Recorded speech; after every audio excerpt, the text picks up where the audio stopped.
Hi friends, मी पुन्हा स्वागत करते तुमच्या एका नवीन व्हिडिओमध्ये. पप्पा गेल्यानंतरचा हा दुसरा दिवस आहे. हर्षूच्या आंघोळीला 3 वाजली होती. 3 वाजता त्याला आंघोळ वगैरे घातली, छान तयार वगैरे केलं. त्याच्यानंतर तन्मयला स्कूलमधून घेऊन आली आणि मग नंतर जरा चला म्हणलं स्लॅबवर जाऊया. आज काय कन्स्ट्रक्शन चाललं आहे, काय माणसं काम करतात पाहूया. त्यांचं आज चालू होतं असे आडवे कॉलम बनवायचं काम चाललं होतं. आम्ही पहिल्यांदा घर बांधलं तेव्हा काही एवढं माहिती नव्हतं, त्यामुळे ह्या गोष्टी आम्ही जास्त पाहिल्या नव्हत्या. पण दुसऱ्यांदा घर म्हणजे वरच बांधतोय तेव्हा भरपूर माहिती झालं आहे. त्यामुळं स्वतः सगळं लक्ष देऊन पाहतो वगैरे नाही का.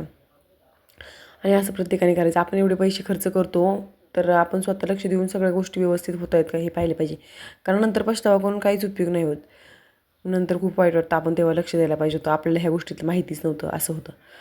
तर नंतर जरा फिरून वगैरे पाहिलं, व्हिडिओ वगैरे काढले, फौजी साहेबांना व्हिडिओ वगैरे पाठवले आणि मस्त छान सूर्यास्त होत होता. माझे पण छान छान फोटो व्हिडिओज काढले. आणि त्याच्यानंतर मुलांना चला म्हणलं आता चहा नाश्ता करायला खाली गेले पाहिजेत. त्याच्यानंतर भारी वाटतं वरचं वातावरण. बाकी भेटूया नेक्स्ट व्हिडिओमध्ये. बाय.